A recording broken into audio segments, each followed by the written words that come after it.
Bum-ba-da-dum! Howdy, welcome to BanjoBenClark.com. I am Banjo Ben, your host on your favorite website that teaches you how to play banjo, of course, mandolin, and this week is Guitar Week. This is actually the first guitar lesson of the new year. I can't believe how fast the last year went by, but this is a perfect lesson as we prepare to set sail into 2016. Seriously, this is a really fun song to play. This one probably takes you back to your childhood as you watched Popeye episodes, but this is an old fiddle tune called Sailor's Hornpipe. As I mentioned, a lot of fun to play, so I'm going to teach you how to play it, but then we're going to spend considerable amount of time talking about how we can spice that up, give it a little bit more variety, maybe use some harmonics in there, which is really cool. If you're watching on Facebook or YouTube, here in a moment, I'll ask you to come over to the website, BanjoBenClark.com. You can go over there and become a Gold Pick member. That allows you to stream all of my video lessons and download all the tabs and rhythm track MP3s. I've got the tabs for this just like I played it. I've got about a 20-minute video lesson, and then I have 3 different speeds of MP3 rhythm tracks that you can download and practice along with at home. All right, let's jump right into the first measure of Sailor's Hornpipe. Let's learn Sailor's Hornpipe. It's in the key of G. It's a fun old fiddle tune. It's got a typical fiddle tune structure, right? So we have this A part that's 8 measures long. Sounds like this. You've heard that. So it goes on for 8 bars. Then it will repeat it, 2 A parts in a row. Then it goes into a B part that has some cross pick, and it will repeat that. Okay, another 8 bars. So it's 32 bars total, 2 A parts and 2 B parts. Now we're in the key of G, so we've got our G chord, our C chord of course, our D chord of course, but we also have another chord that we're going to use, the A chord or the 2 chord if you're in the key of G. Now let's go ahead and throw up the first line of tab there, a couple things to start us off. First of all, we're in 4/4 time, that means there's 4 beats per measure, and then also I have those little black arrows beneath each one of the notes. Those are our pick stroke indications, so a down arrow would be a downstroke, an up arrow would be an upstroke. And I'm going to do downstrokes on downbeats, upstrokes on upbeats to keep that simple, but it is important. Now, we start this A part at the first beat of measure 2, but we've got these little 2 pickup notes that come in before it at the end of measure 1. So if I was going to start this song off, it would sound like this. 1, 2, 3, 4, 1, 2, 3. 1, 2, 3, 4, 1, 2, 3. That's important, especially as you practice with the MP3 rhythm tracks that I've given you. So we've got those little pickup notes.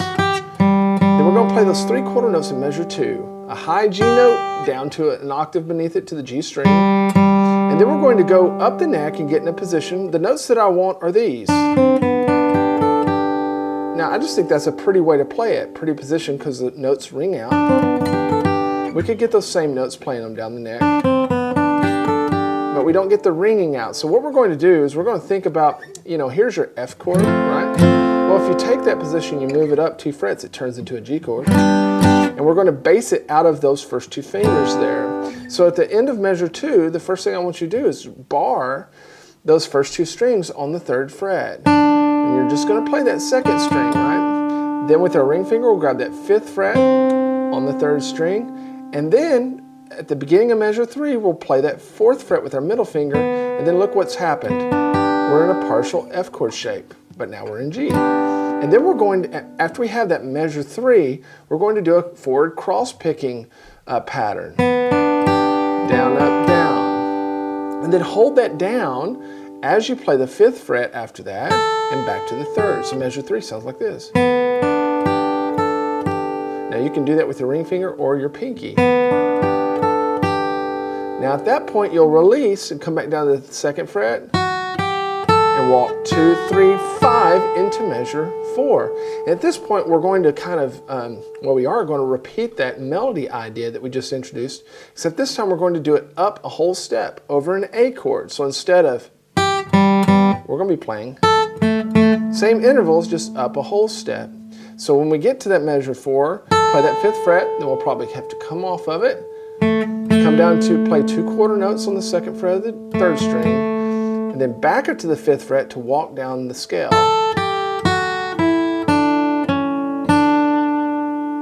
Now, let me play measures 1 through 5 for you slowly, and just remember I'm going to do it more slowly than this whenever we do the slow video portion coming up in the lesson. Sounds like this. 1, 2, 3.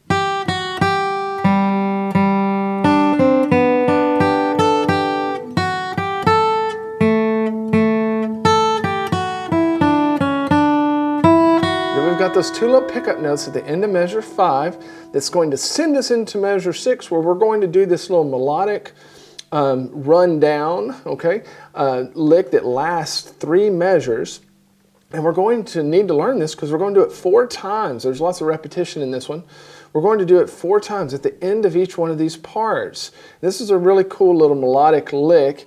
It's kind of like a circular scale if you watch my videos on those. But we're going to start on that 3rd fret. That's a G note, measure 6. And we're going to come down 4 notes in the G scale. Then go back to the E string and come back down to the 1st, back to the 3rd.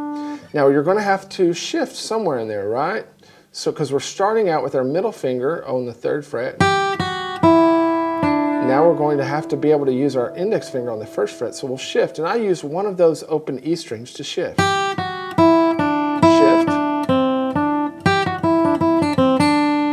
Okay, you can shift on either one. Now as we get into measure 7, we're going to continue that idea. We're over a C chord now, so it's kind of based out of a tonic C note. But we've got 1st fret, there's a C note, come down 3 notes, back to the C, back down. So measure 7.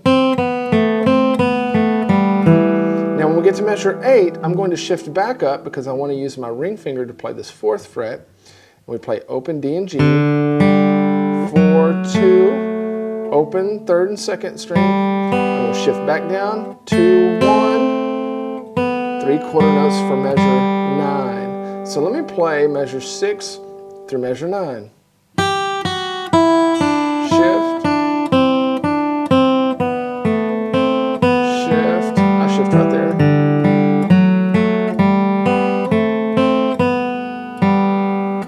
Then guess what? At the end of measure 9, we've got those same little 2 pickup notes that we started the song off with. And